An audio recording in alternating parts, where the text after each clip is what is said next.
Hi, Chad. Dr. Maisel, how are you? I'm good. Call me Eric, please. Yes, sir.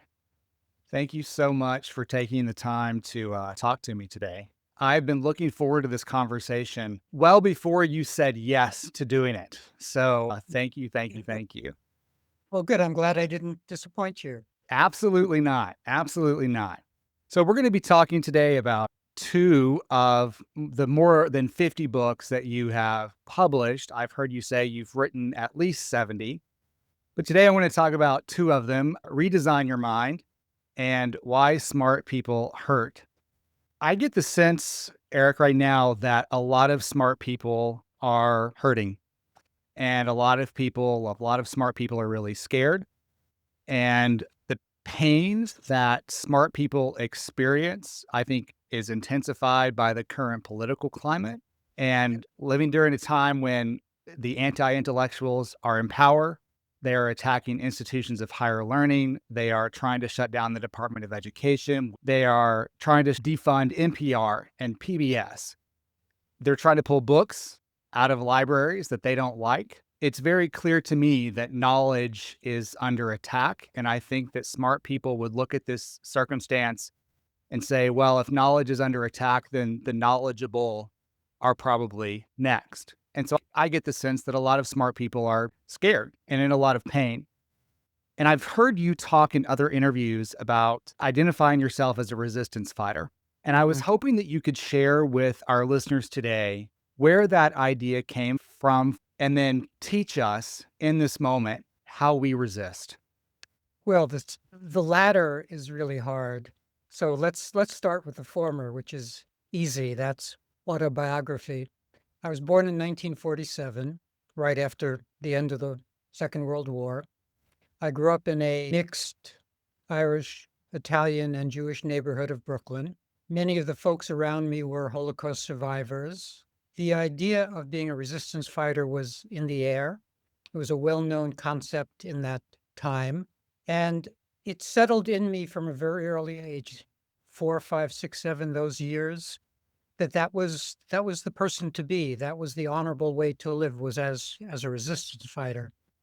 Simultaneously, I had strong beliefs even at that age about what I thought was humbug, things that I thought were not true. I thought that religion, for instance, was a betrayal of our common humanity. And seeing the religious Jews go off to shul and the religious Catholics go off to church, respectively, on their Friday evenings and Saturdays and Sundays, I just did not understand why anybody would think that there could be a God who cared whether you ate on one set of dishes or another set of dishes, or whether you covered your head or didn't cover your head. None of that made sense to me as a young person. So I thought it was necessary to resist that even then. Even though I was in math and science in my own mind, I thought that I'd be a little physicist or astrophysicist or something like that. What I was actually reading were the existentialists and existential literature and Sartre and Camus at that early age, and had a lot of early understanding of their ideas about personal responsibility, freedom, etc. And when I was 18 years old, I enlisted in the Army. Having flunked out of Brooklyn College, I knew I was going to be drafted. So enlisting struck me as an idea. Whether it was a good idea or a bad idea, it struck me as an idea. I also was kind of sensible enough to enlist to go to Korea, because I thought if I was in Korea, I couldn't be in Vietnam at the same moment. Mm. That turned out to work. Inside the Army, I found ways to resist that were small but meaningful. And then I also saw how to resist would come at a cost. For instance, there came a moment when I was in Korea when I had graduated to platoon sergeant. I had a platoon of my own. And one day I went up to the library. There's a little library on our compound, and I was reading about World War II again. And it struck me that there was a certain rank above which you were responsible for the war and below which you weren't. Like if you were a private in a war, you were not responsible for that war. As soon as you had some command responsibility, like being a sergeant, then you were agreeing to the war somehow. That, again, not a brilliant idea, but that was the idea that popped to my head.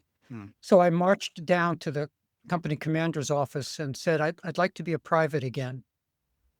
How did that go I over? think that. Exactly. He said he laughed. He was a captain. Mm, He laughed and he said, "Absolutely. All we need is a court martial. There's no mm, problem at all. We can get you to private. That's super easy." And I said, "No, thank you." sure. That was not what I was prepared to do to fulfill that moment feeling of responsibility.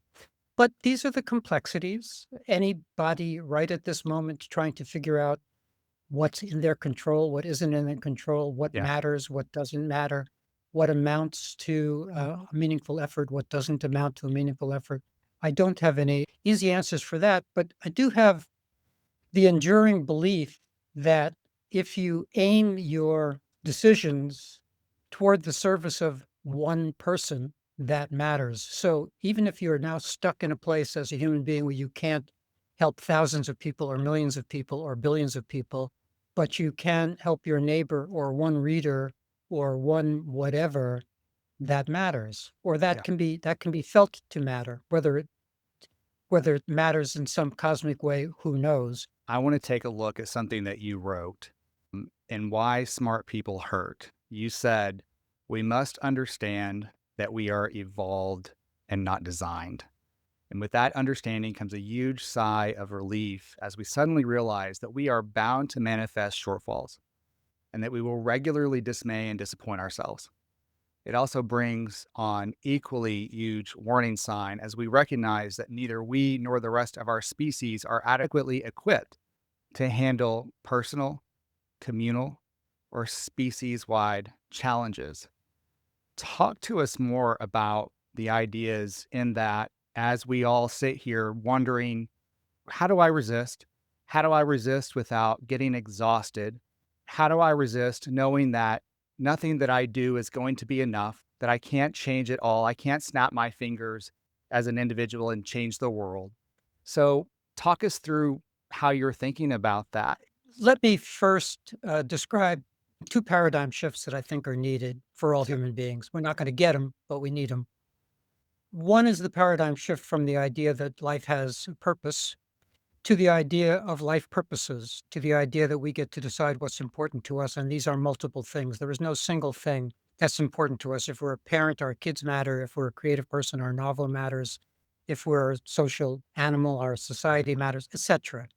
So there's that paradigm shift that instantly helps because then we have a repertoire of things to try on a given day. If we can't make progress as a helping person or as a smart person with respect to one thing, we can hold our child's hand and cross the street and go to the park. We have some other places to invest meaning, some other purposes. So that's one necessary, and it may sound simple, but it's actually a big paradigm shift for human beings to move from the idea of a purpose to life, which gets you only depression if you're trying to find it. You're not going to find it because it ain't there. Mm. Therefore, it's going to be a wild goose chase. So that's one paradigm shift. And the other is equally important, and that's the shift from the thousands of year old metaphor of seeking meaning to the idea of making meaning. And again, the words are easy to say and easy to hear, and yet it's hard to hear that there's no meaning to find out there, that meaning is merely a certain kind of psychological subjective experience. It's all a Mhm. certain feeling. Meaning's a feeling. Purpose is a choice. Meaning is a feeling. What does that mean? That means is as with any feeling, joy, anger, anything, it's going to come and go. We have to start being relaxed about meaning vanishing. Since it is just a feeling, it's going to come and go like any other feeling. So now, if your day is feeling meaningless, you don't have to go into the despair place over that. What you get to say is, it'll be back. Hmm. It'll be back on Tuesday. Meaning will return on Tuesday. It's just around the corner. So it's a really important realization that meaning comes and goes, comma, Almost like a mood. It's like almost happiness like a is mood. fleeting, It sadness We comes don't and have goes. language for it, but it's almost like a mood, almost like a feeling. It's an important feeling, and I'm not sure that everyone feels it. I'm not sure that Mhm. this, if we talk about smart people and that whole question, it may be that smart people have this added burden or whatever of experiencing meaning and therefore experiencing it leaving and vanishing. Well, let's look at that for a second Sure. because in your book, you said, in Why Smart People Hurt, you said meaning is a smart person's most difficult challenge. The primary challenge that smart people must deal with is making sense of meaning.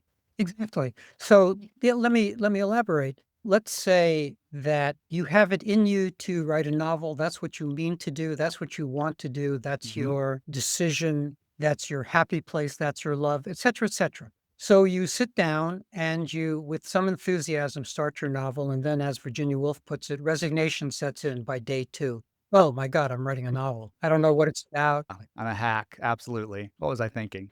So what that means is the meaning is going to drain out of the enterprise on day two. It's not going to feel meaningful all of a sudden. And this is why it's such a problem, because if you don't understand that all that's happening is that you're engaged in process, you're engaged in the creative process, that's what you're doing. And that, of course, meaning left today because of all the reasons you just named, that you're not sure what you're doing. You don't know what happens next. You don't know how to plot a novel and this, that, and the other thing. How could meaning stay afloat in the face of all of those objections? It Mhm. can't. So you can have a bad day. The question is, you can have a bad 800 days. That is, if every day for the first 73 days of your novel are like that, where you don't know what you're doing and you don't like your book, and every time you reread the paragraph you just wrote, you hate it, how are you going to persist? Mhm. It's going to take a lot of brilliant self talking to persist. And those are the people who are successful, is that they've found some way to not even notice that meaning has left, or maybe it has remained for some reason, that despite all of the difficulties and distractions and unfortunate self-talk, despite all of those things, meaning is still afloat. But it's this conversation around meaning that most smart people never have. They've never invited to have it. There's no place at the dinner table where meaning is talked about.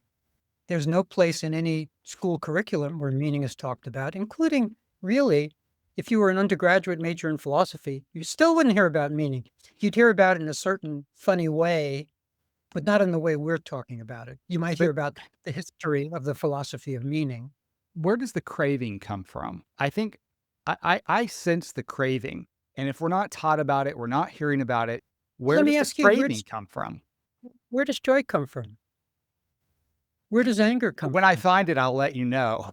Exactly Exactly. sure. Now I These can are get you these are anger. I can get you to anger pretty quickly, but I don't know where it I don't know.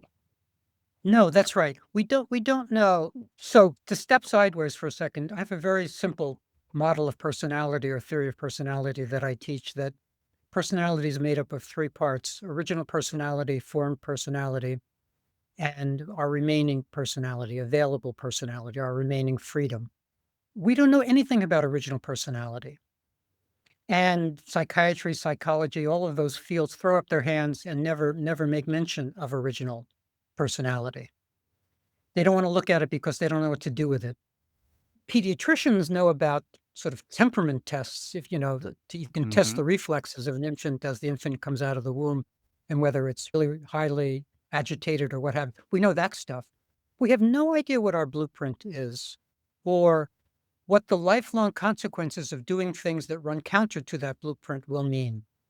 We have no idea. Let's say, just for the sake of argument, that you were born one standard deviation sadder than the next person. It's not a mental disorder. That's something about your original personality. It's something about what you've come into the world with.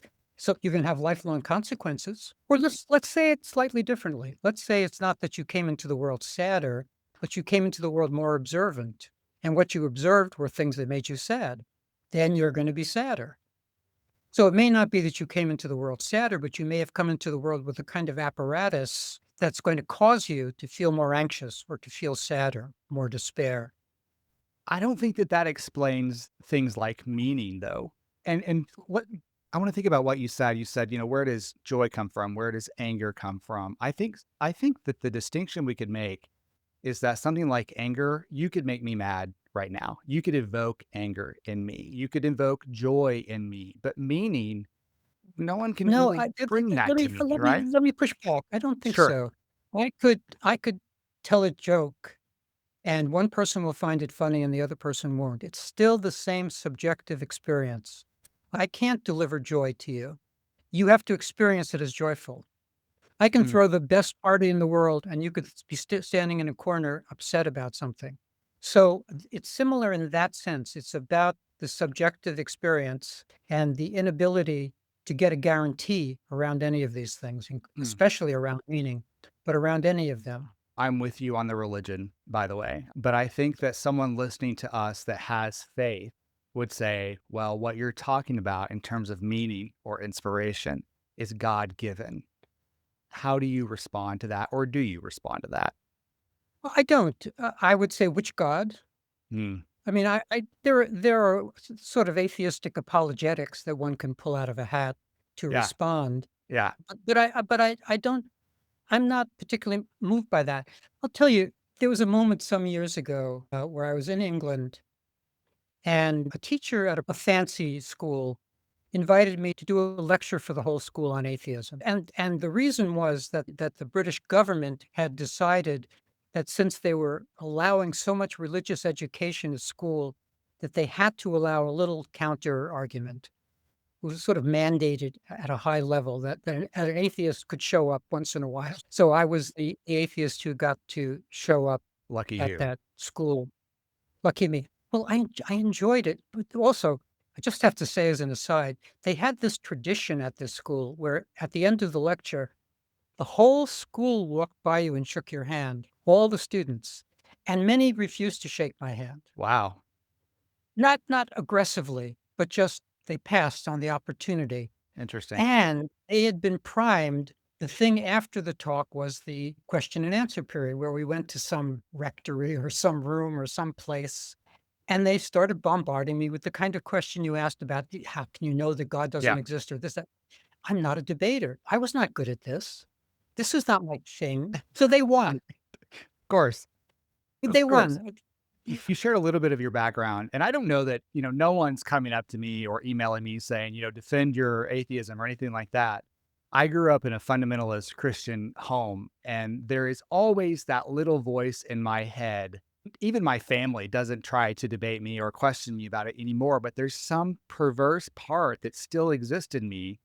That's what if, And so I I think get, my, don't engage, but I don't think it's coming from anybody else. It's all coming from me. I'm trying to make sense of things. exactly. Yeah. And if I were to give advice about this, it would be to embrace mystery. That's I hard. use that word. It's Yeah, I hard use for that smart word. people to embrace mystery. Exactly. Exactly. It flies in the face of reason and knowing. But there's a lot of not knowing. And I do embrace mystery. If you tell me something that just makes no sense to me, like there is a bearded guy who cares what I'm eating, that makes no sense to me. And that's not mysterious to me. Yeah. Because that's not interesting to me and Right. not mysterious to me. But if, let's just say, for the sake of argument, that I, for some reason, remember an interaction with a friend from 30 years ago, and 7 minutes later, for the first time in 30 years, he calls. Yes. And these kinds of synchronicities Yes. happen. Yep.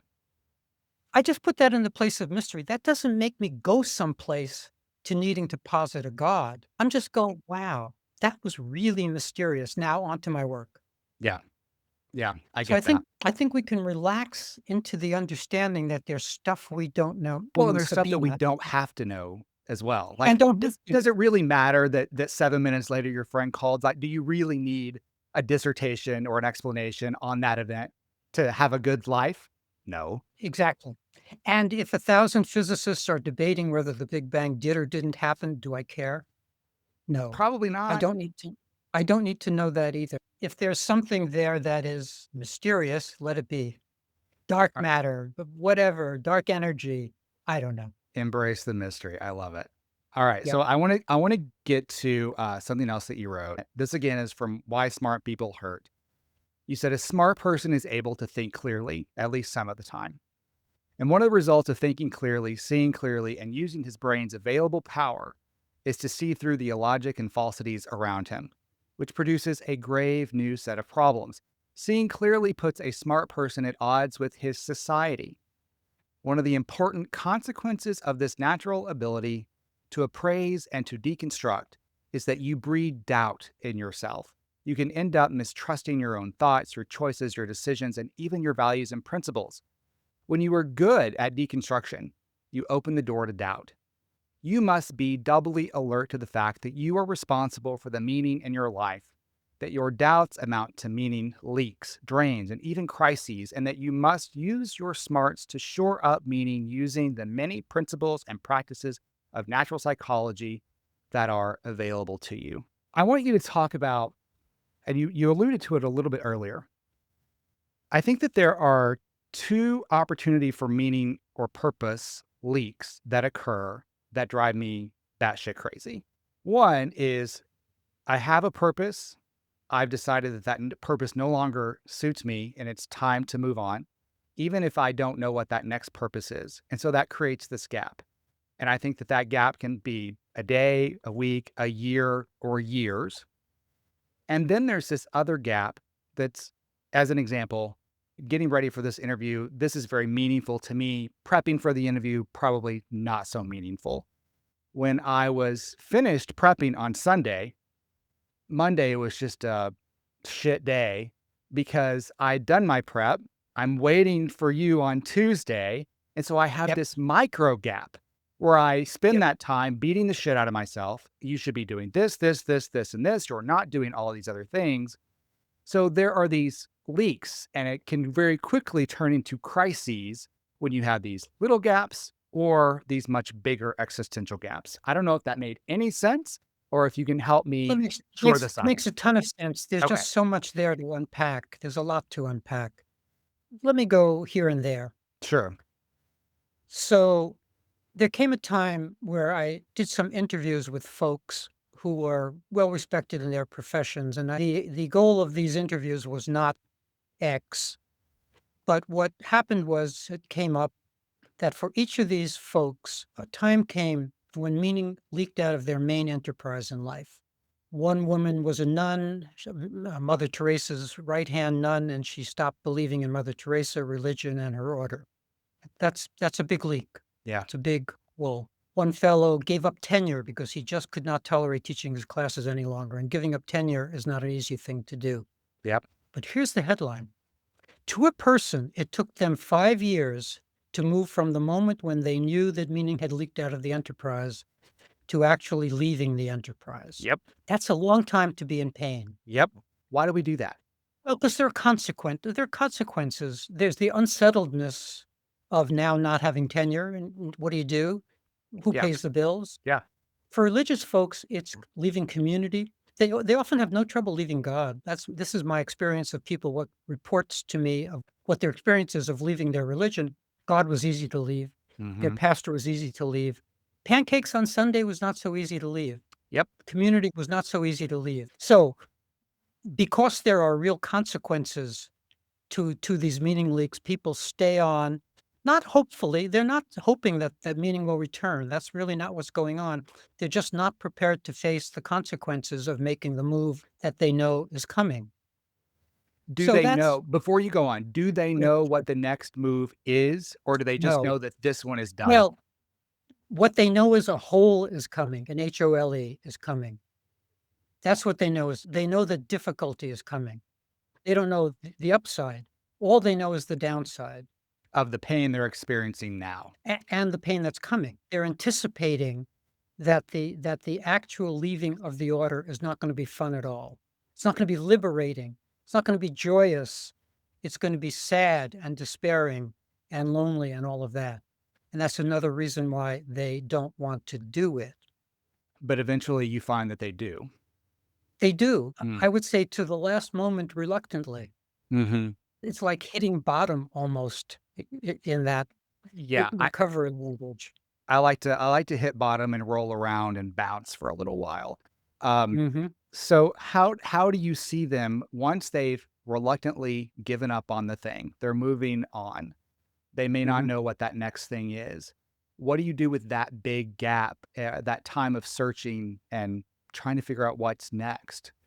Well, linguistically, it's a return to the things I was saying previously. That is, I would want them to identify what's important to them, not just what the loss was, but what are the multiple things important to them. In something that you said previously, you returned to the singular use of the word purpose without an Mhm. S. Mhm. Inadvertently, because that's our habit. It's almost impossible for people in the beginning to get away from the word purpose as opposed to purposes. But if this person who has now left her order or left tenure can say to herself, many things are important to me. I haven't lost the only thing that mattered. But wouldn't you I say that lost some things are more important than others? I get purposes. I'm sure. with you there Well, totally. sure, But like sure, but leaving God or leaving the church or leaving the community, that's a big freaking purpose, right? but you're underlining the more, and I'm underlining important.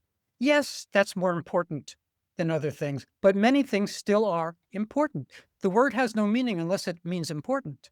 Mm, So if you don't think that raising your kids are also important, or spending time in nature is also important, or being of service is also important, not as important as knowing God, yeah. but important. The word important has to have meaning here. This is what I'm selling, is the idea that we have many things that are important to us, or we may have to fake it until we make it. I want to look at something you wrote in Redesign Your Mind on this particular point. You said, we must opt for life. We must opt to live the 20 or 60 years ahead of us. This may be all we have, but it is exactly what we have.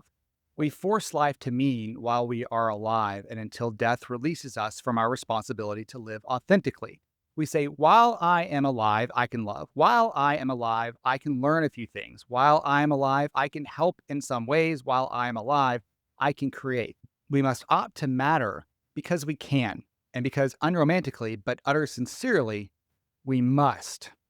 I think about kind of bringing together the idea of purposes and meaning. And what I'm learning from you and what I'm reading from you is that there's essentially a two-step process here. That first we have to decide, that is the primary task, that we have to decide what that important thing, what is that thing that's going to give us that For now, psychological for now, experience of meaning, right? that's right. But For then now, step two is we actually have to take a stand for it.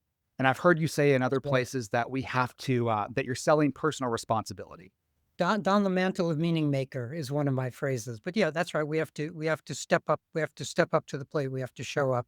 And we have to show up 1 minute after the next. It's not showing up on Thursday. All right. It's So Eric, continually showing up.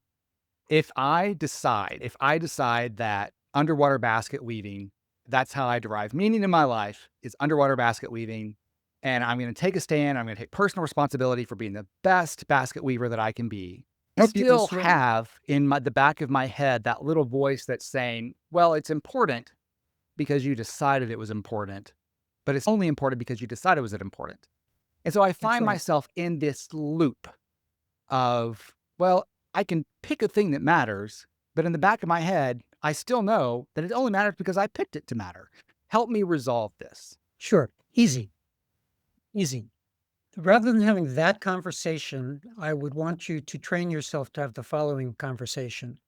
If I didn't also honor my needs to serve humanity, and if I didn't also honor my needs to serve my family, and if I didn't do this, that, and the other thing, basket weaving would not be sufficient. But Say, because, slow down. Say that again. okay, I'll say it that way again, then I'll say it differently. Okay. If I didn't honor my needs to be of service or my values to be of service, if I didn't honor my need to be responsible as a parent, then spending all this time at basket weaving would not be okay. Then that would be inauthentic. That would be acting in bad faith, in my own terms. Okay. That'd be bad faith. That would be inauthentic. But because I have multiple life purposes and I'm honoring all of them, because I'm organizing my week around the 7 things that are important to me, basket weaving has its place. I can allow it to be a productive obsession. I can be obsessed about it as long as I'm doing all the next right things in all the other domains that are important to me. That's the conversation. You would only not have that conversation if you didn't have a conscience. I'm speaking to people who understand that they're treading in the waters of value. They're trying to figure out what's of value. If we're talking about somebody else who doesn't care about values, but just only wants ambition or whatever, that trickster archetype in world Yeah. literature who just wants to poison the well. If I'm talking to that person, we're not having this conversation. I just have to arrest you. I have to get you out of my life. But if I'm talking to a person who has this feeling that it's not authentic to live without value, then that person can be convinced to put basket weaving in its place and let it have a place. Maybe where I'm getting tripped up is conflating basket weaving with my whole identity. Exactly. There you go. Let me bandy about a phrase that I try to sell to all clients. It's a simple idea. So even though we have multiple life purposes, in my view, or ought to have Hmm. multiple life purposes, in my view, that doesn't mean we can't extract from those many life purposes a life purpose statement that stands for the essence of all those life purposes. Hmm. And mine for myself is do the next right thing. If a person really buys that do the next right thing energy, then they will know when basket weaving is the next right thing and when it isn't. And the next right thing might be a nap. It doesn't mean it needs to be something moral or value driven. It's just the next appropriate thing based on my sort of complete understanding of how I want to represent myself as a human being. I think that the reason that I'm making this so hard, and I would imagine a lot of people listening to this make this so hard, is because you're asking us to take the simple, like the next right thing is to watch Netflix and chill. And also, the next right thing is to write that next great work. And so you've got the That's right. big and the minuscule, and you're asking us to bring those two together in a holistic way. And that is really Yep. freaking hard. That's really Yes. hard. Yes. Yeah. And that's why so many people are so troubled because the central task they're facing, which is the task we're describing, is hard. Just put a period there. It's hard. I have a new book coming out called Brave New Mind, coming out in December, in which I try to tackle how to organize one's thinking to be equal to this hard problem. Mm. In philosophy or in consciousness studies, consciousness is called the hard problem. Well, living is the hard problem, or living this way is the hard problem. When I think about that, and when I hear you talk about that, it goes back to what you said very early in our conversation about the idea of process, that we are constantly in process. How have you learned in the creative process to allow for the messy and the mundane? I never had a problem with it, which is one of those lucky things. That's just luck. Okay. Uh, For us I mere remember mortals, what have you seen work? exactly, but I'll just tell an anecdote. I was working on a screenplay with a fellow, and I'm guessing it was pizza. We're having some messy food while we were working on the screenplay. And it was my style in those days to just wipe my hands on my shirt. I just could not be bothered to find a napkin because I was busy thinking about the screenplay. Yeah. His comment was, I'm so not you. I have to stop everything and find the napkin. And this was not my response, but my response now would be if you stop everything to find the napkin, you're not Hmm. working on the screenplay. Here's what I would say. We are trained to do the next right thing or to do right things all day long, do correct things, let's say. To do correct things, drive on the correct side of the road, pick up our kids at 3. That's what we're trained to do. And that sounds responsible and that sounds correct. We should do that. Now, a moment is supposed to come in that day of doing everything right where suddenly we have permission to make mistakes and messes. That's not easy to go from one place to the other. It's really super hard because we are so trained to pick up our kids at 3 and find the napkin so we're not making a mess and doing one thing after another like that. What I try to sell clients on is the idea of, I'm using my hands here, the idea of a ceremonial bridge, the idea of having a mechanism, knowing what you're going to do to get yourself from everyday mind to the creative mind.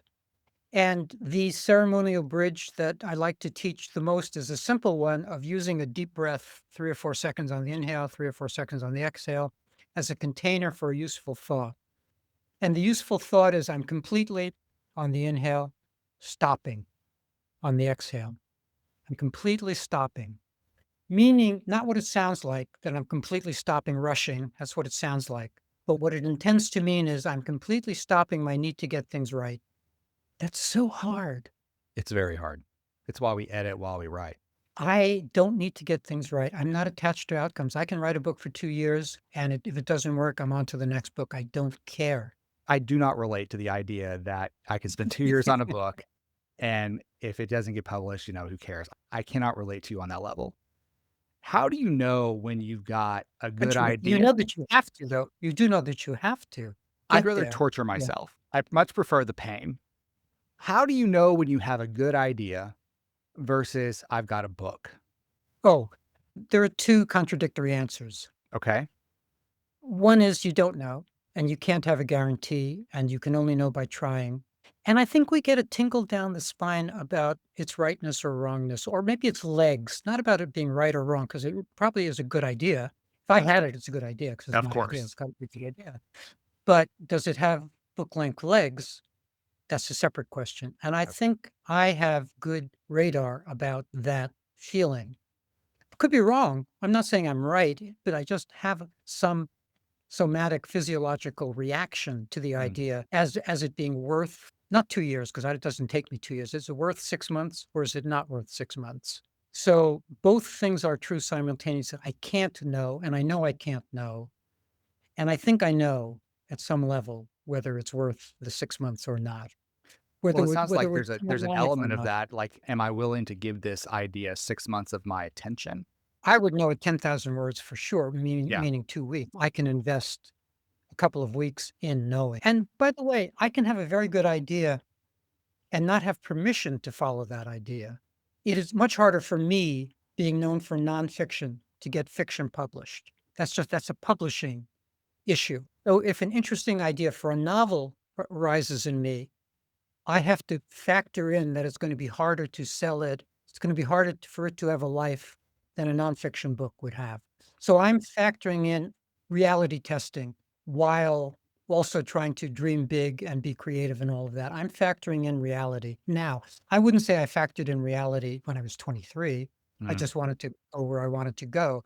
But now I'm more measured and more strategic in all of those words just because. When I read your work, I think that, in my humble opinion, what you do so well is that you hold up a mirror for so many of us to see ourselves in your work. And I'm grateful for that. And beyond that mirror, I think that just the way that you're living your life can be a role model for us because you have clearly found a way to channel your gifts. I mentioned it earlier. I've read somewhere that or heard somewhere that you had written 70 books, published over 50. How are you so prolific? As Obama would say, it's just arithmetic. I mean, 500 words a day is 50,000 words in 100 days, which is a book. So I don't think that any writer really doesn't believe that he or she can't produce 500 words. It's more that they're not writing, they're not showing up, or that they're tearing apart their 500 words so it becomes 30 words, or this or that.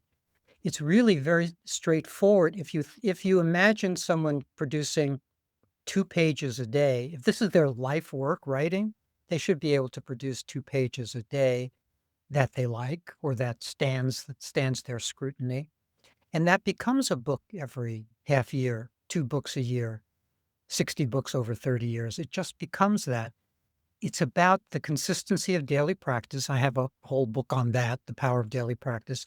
I really believe in daily practice when it comes to those things one claims to love or Mhm. that one claims are meaningful. It does not work for me for you to say, "My writing is meaningful, I just don't get to it." Yeah. It doesn't work for me as a sentence, Yeah. you know? And what I really try to remind clients, remind human beings is that the second you miss 3 days of writing, 6 months vanish. That's what happens. What I mean is the problem is not losing a day here or there. That's not a big deal. Mm. The big deal is at the soon as you lose contact with the work, life intervenes and a whole year vanishes, and you didn't spend any time on your novel for that whole year. It's Mm. the way in which time vanishes when you lose contact with the work. That's why staying in contact with the work in a daily way is so very important. Also, let me go on a tiny tangent here, but Yeah. it's one of my pet places. Creative people just don't understand the extent to which they are wasting their sleep thinking by not turning to their creative work first thing each day. Yeah, I've They're heard you talk wasting it. about this. Yeah, go there. It's just such a shame. Everybody knows about dreaming since Freud wrote Interpretation of Dreams in Mm. 1899. We've been perseverating, obsessing about dreams. But that's only one of the things that our brain does while we sleep. It also thinks. And if you wake up a person while they're thinking, you will notice that they're writing poetry or solving math, but they're thinking, they're doing actual thinking. But whatever they're thinking about vanishes if, when they wake up, they turn to the new day. The second they turn to what should I have for breakfast, all that sleep thinking vanishes. So there's a very simple procedure, which is to go to bed with a sleep thinking prompt, Hmm. what I call a wonder, rather than a worry. People are going to bed worried about things, as we know. So rather than going to bed with that worry about what's tomorrow bringing or what's my pension look like or any of that, wonder inside your work, meaning, I wonder what Mary wants to say to John in chapter 3. I really am curious about their conversation. Really, I wonder. Your brain will work on that. If you wake up and go directly to your computer, you can just take dictation. The conversation between Mary and John will be there. That's a free 1,000 words. Free.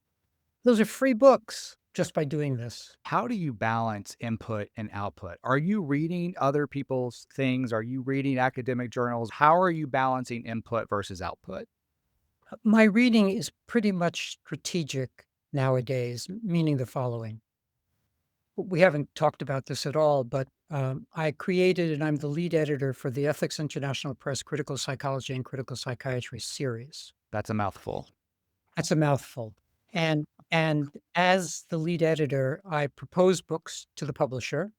We've had 6 books come out so far, and I solicit chapters and then I edit, and then I read those chapters and edit them. That's primarily the reading that I do nowadays because that's Mm. work. I mean, that takes time. And Has so it right always been now, that way? Like through your career, have you been very selective and strategic about the reading? well, no, all my life, no. I mean, I was one of those avid, omnivorous readers growing up. The more I wrote, the less I read. I think that's true of a lot of writers. And it's not that we are worried about being influenced by somebody else's style or any of that. I think it was Winston Churchill who said, "When I want to read a good book, I write it." Mm, I think it's more of that kind of energy of like, I just in my own thing, doing my own thing. And I know I'm missing out on some beautiful things, no doubt, but still, in a life, there is only so much time and right. multiple life purposes and different things. And for the last, I don't know how many years, I've been editing books like not just for the Ethics International Press, but for other enterprises. So reading those chapters really kind of amounts to the only reading I do. If I try to pick up a Robert Parker now, a Spencer novel, I can't quite do it. I don't have a taste for it anymore. So a lot of your writing now is mostly nonfiction. Is that right? It is 96, 93 and 2/3% Okay, that's nonfiction. very precise. So Yes. do you ever think do you ever think about do you ever think about what if I'm wrong? So once you put it out there, it's in print. You've given this advice. You've given people a direction. Do you ever think or doubt or say, God, what I said to people 10 years ago may not hold water today? Have you ever had that experience? Do you ever think about that? Oh, ever. You're using such a big word, ever. Not generally, but ever for sure. In Okay. fact, that passage you read that you had up on the screen way back when, which talked about natural psychology, Yeah. well, I can't stand behind natural psychology any longer as a phrase. Mm, There's a long backstory there, but I'll tell a piece of the backstory just because it's interesting. sure. So I've been trying to find different ways to give a coherent name to the stuff I do, as people want to do. And I liked natural psychology as a way to call the thing I was doing. And so I get simultaneously an email and a registered letter from the American Psychological Association saying you must cease and desist using the phrase natural psychology. We own the word psychology. Okay. That should be a little startling, but that's how institutionalized professionalism works. Yeah. And so they gave me the opportunity of going to trial or being sued or removing the phrase from cyberspace. If you think about what that task is, Hmm. remove a phrase from cyberspace, it can't be done Yeah. really. What you can do is go to websites that have used the phrase and beg them to take it down. Crazy enterprise. But I had a good friend, have a good friend who's a federal prosecutor. And I called him up and I said, "Here's what's going on. Should I fight this or what should I do?" And he said, "In trial you'll win, but you'll have a horrible time. So Yeah. acquiesce." Yeah. So ever do I ever have second thoughts? Sure. But also I want to say one other thing. I Yeah. want to say one other thing. Especially when I'm a little concerned that I may have stepped over some edge with a book, but also for all books, I pass all the things I do by my wife, and she has final editorial control. To give you an example, I wrote a mystery a long time ago, which I liked, but I kind of felt like it was off somehow. I couldn't identify why, but I had the feeling that I'd better not put this out into the world, better not search for a publisher without double checking with my wife. And she read it and she said, it's crueler than you are. You can't publish this. Mm. And I didn't. It's in a drawer somewhere. So there were opportunities from my point of view to make mistakes Yeah. and put stuff out there that I wished I hadn't. But so far, I've stopped them from appearing before they've appeared. Wow. You're fortunate to have her and have her looking out um, That's for the right. brand. Yeah. Absolutely. So I had a therapist once. This was after my second book, Breaking Untangle, had come out.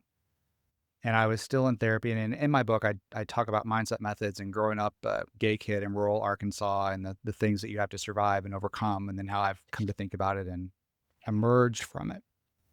But obviously, I mean, not obviously to this therapist, but I was still dealing with the haunts of all sorts of stuff. And he said, I'd really like to read your book. So I took him a copy of my book. Mm. Several weeks That go that's by. that's not that's not actually really cool, is it? Well, it's very awkward walking into your therapist office and your book sitting there. It's more awkward when your therapist quotes you when you're telling them something. No, that's actually a dual relationship no-no to ask to read that book, I think. Well, the reason I'm asking you Yep. is he says to me one day, he says, "Well, you were either a fraud when you wrote the book or you're a fraud now." And from that book, I would go out and do corporate speaking gigs and I would talk about it. And even as I'm talking in these gigs, I am having to put myself back in the mindset of the me that wrote, experienced that stuff 10 years ago or longer ago and realizing, oh, I've evolved past this. Sure, sure. How do you look at your work and your creative output and give yourself permission in the moment to be true to what is right now, but also knowing I'm going to evolve past this? We're back to process, aren't we? How Yeah. could it not be a process that a 23-year-old writing about meaning may not know what a 78-year-old might know about meaning? Yeah. Uh, a 23-year-old might write a brilliant novel because that's available. F. Scott Fitzgerald or somebody might write a brilliant novel at 19 or 23 or what have you. Would they be brilliant about meaning or purpose? I doubt it. And one would expect that it would take a lifetime of experience and learning to get to it and different places. Let me give you probably a good example of what doesn't bother me. Maybe it should bother me or would bother someone else, but I had a series of really reasonably successful books with Jeremy Tarcher back in the early 90s. I'd done a book called Fearless Creating and then Affirmations for Artists and then something else and something else. And then I got carte blanche to do a book about anything. Jeremy Tarcher, who was a human being, and his executive editor, whose name I can't remember, said, "Eric, write a book about anything. Doesn't have to be about creativity. You've now done 3 or 4 interesting creativity books in a row. Carte blanche." Mistake on their Yeah. part. But so I wrote this grotesque book about meaning, could not have done more wrong thinking things than it did. And so I remember having Jeremy Tarcher and the executive editor were coming through San Francisco where I lived for some reason. And so we had drinks at the Top of the Mark, which is a hotel in San Francisco. And of course, their first question, which they thought was just a pro forma question, was, "How's the book going?" I knew it was terrible. And I said, "It's going so well. You're just going to love it. Just great. Couldn't be better." So when, of course, I had to turn it in at some point, and they kind of apologetically said, "This is a complete mess and it's unpublishable." didn't phase me what worried me was that I ruined a relationship, not that I messed a book up. Yeah. I mean, I knew I was doing that all the way through it, so there was no surprise there. Mhm. But that didn't bother me because I knew in the back of my mind, I wasn't the material in this book was not really available to me yet. I knew that it would be available to me one day, but it was not available in that moment. So should a The only thing I was 23-year-old be worried about. writing about meaning? Is there a Say place again. for them to express them like you said? Oh, sure. Sure, they Okay. may be a really advanced 23-year. No, no, the proof's in the pudding. If it works, it works. People have an impulse around something. Like they really want, and what comes up for me is I'm now editing contributions in the existential wellness book that I just mentioned. So I'm Mhm. getting books about sort of the history of existentialism and different phenomenology and all the stuff that existentialists write about. And all of these authors have a reason for writing what they're writing. They have an impulse, they have values invested. The results just are not very clear or compelling, pretty much, which I have to say to them and send it back to them with commentary. So these are professors of whatever in prestigious universities, and they still can't say this stuff well. Mm. So the proof is in the pudding. Some 23-year-old might say it beautifully, and this 68-year-old professor still can't say it well. Yeah.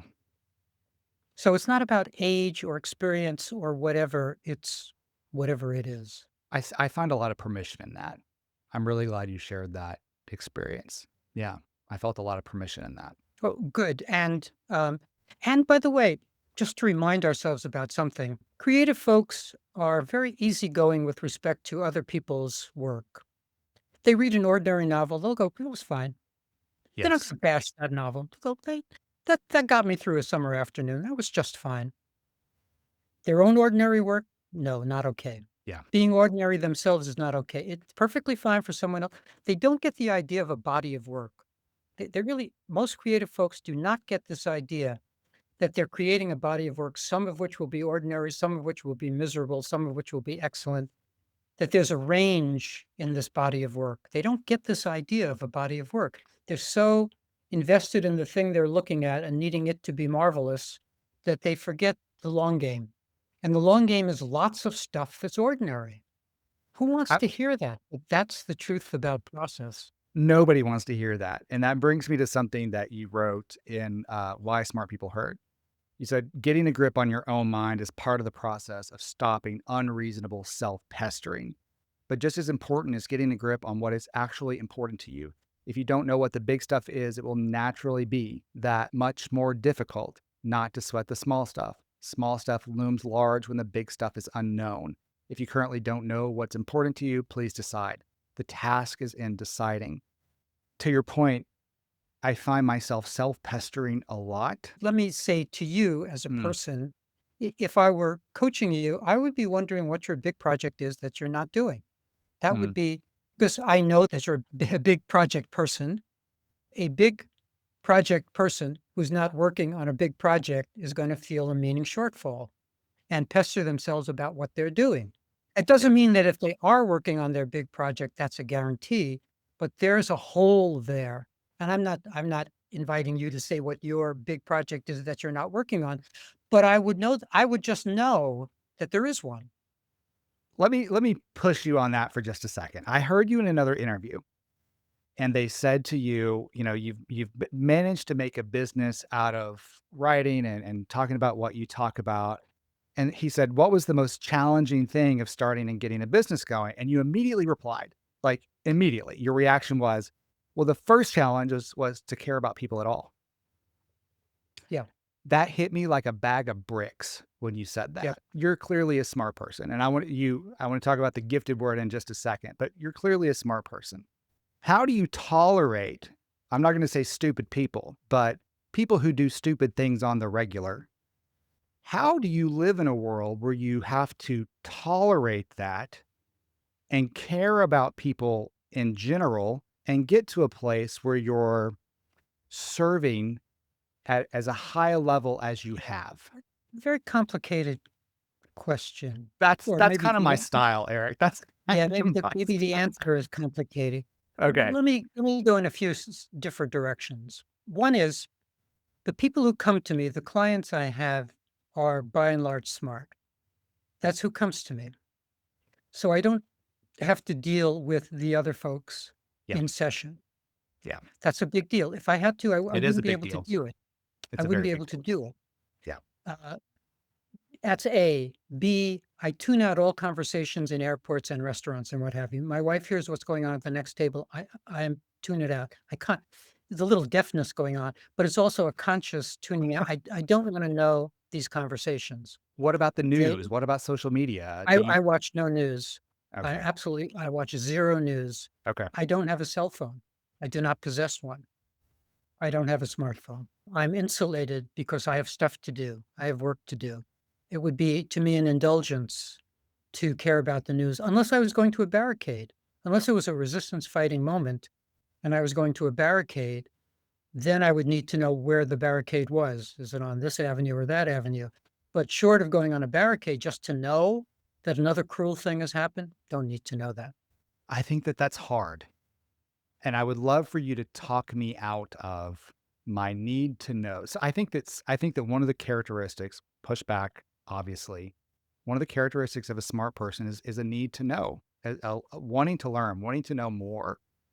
Well, And need to when you're know living what. in history, I mean, I don't think we can debate when you're living through history, how can your mind not want to know, like, what the hell are these people doing today? And if not just for interest, self preservation or resistance fighting. I think one can be really very, whichever thread of philosophy one chooses, but one can be very philosophical about that. You may remember that the ending of Camus' The Plague, which is an allegory about World War II, where Yeah. rats eat for Nazis, the last sentence of that novel is something like, the rats always return for the edification of mankind. How can we not know that we know that the rats always return for the edification of mankind. The rats are back. I don't need to know that. Unless there's something to do, I don't know why you would need to know that the rats are back. Unless you were intending to do something with that information. Don't we have a responsibility? Don't To smart know? people, I mean, not to know, not necessarily to know, but do you think that smart people have a responsibility to Sure. play a bigger role in making sure that this goes in a good way and doesn't just Of course, cede power to these that's terrible why all people? day long I am fighting psychiatry. And I'm doing good work all day long while not knowing that the cruel people are doing cruel. I don't need to know the news if that costs me my fight against badness over here. So I'm busy fighting. I'm busy on my barricades.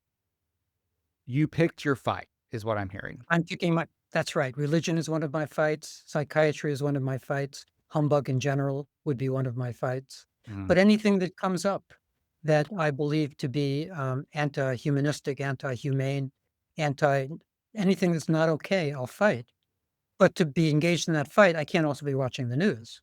yeah, I get that. It's what in existential terms would be called engaged, engagé, right? I'm engaged selectively, of course, selectively. When I invite a guest on this podcast, on the intake form, I ask for some information like, your picture and your bio. And I ask a question about, do you identify with the word giftedness Oh, as it is cited in the research? And you said it's complicated.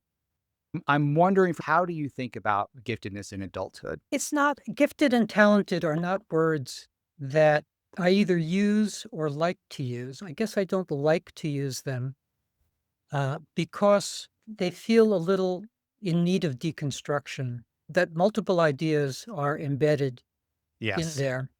There are ideas from Gardner and multiple intelligences. So Hmm. one could be talented in some domain, not be a talented person, but be talented at carpentry or whatever. So Hmm. that's one complication. There just feel like there are many. So if in order to master something, as that book says, it takes 10,000 hours to do something to Yeah. master it. Once I'm now a master at it, was there talent involved or was it 10,000 hours of work?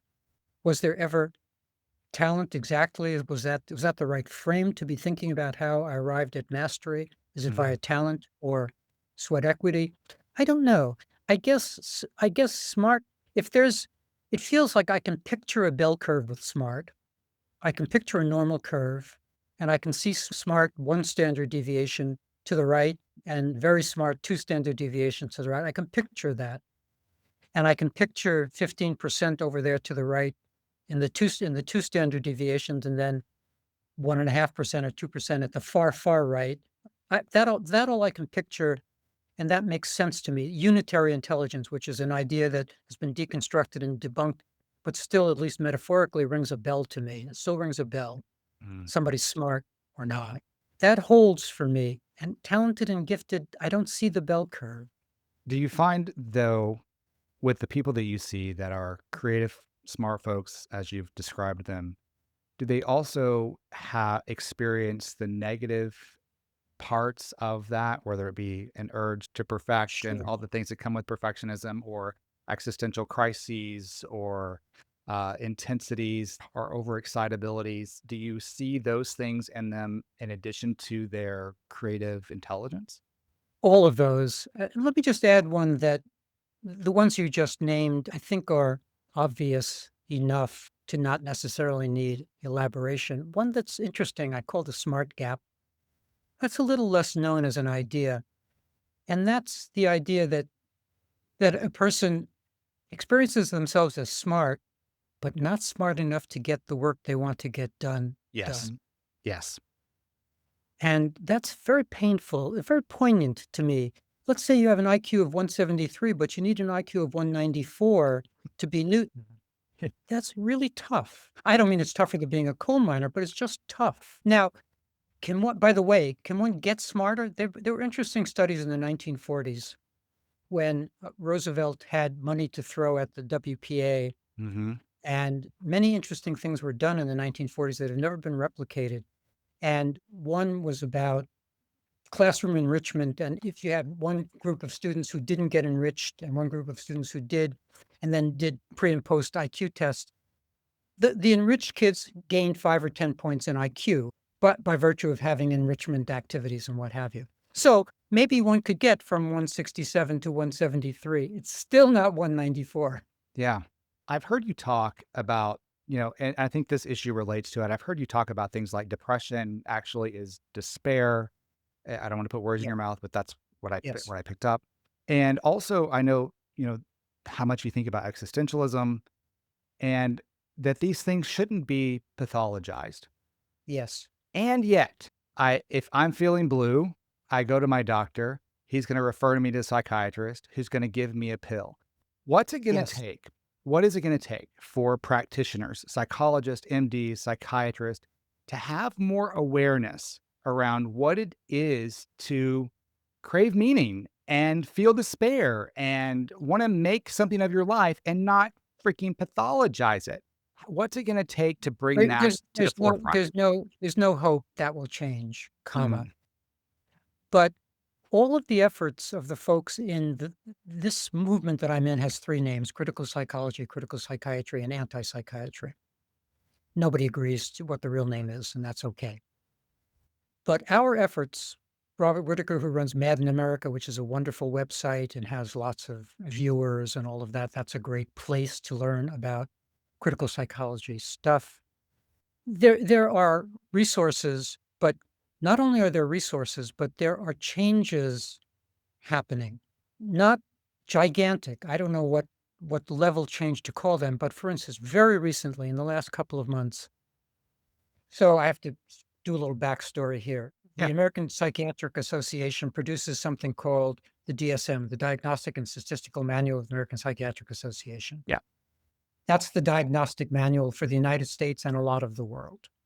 The World Health Organization produces a different document, the ICD, the International Classification of Diseases, which most of the non-American world uses, but it's the same model.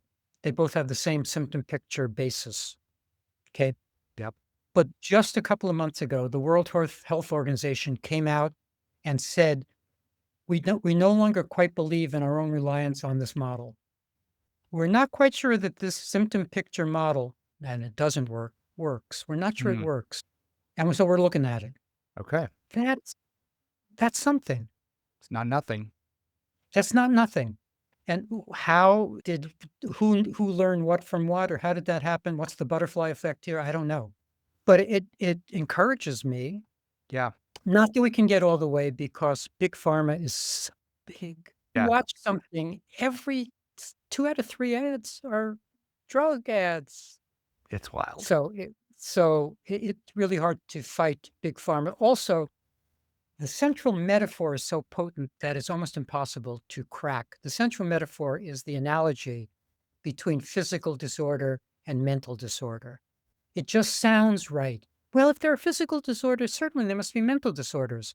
And that analogy or metaphor overrides the long sentence that I have to tell a very long sentence about why that doesn't work. Yeah.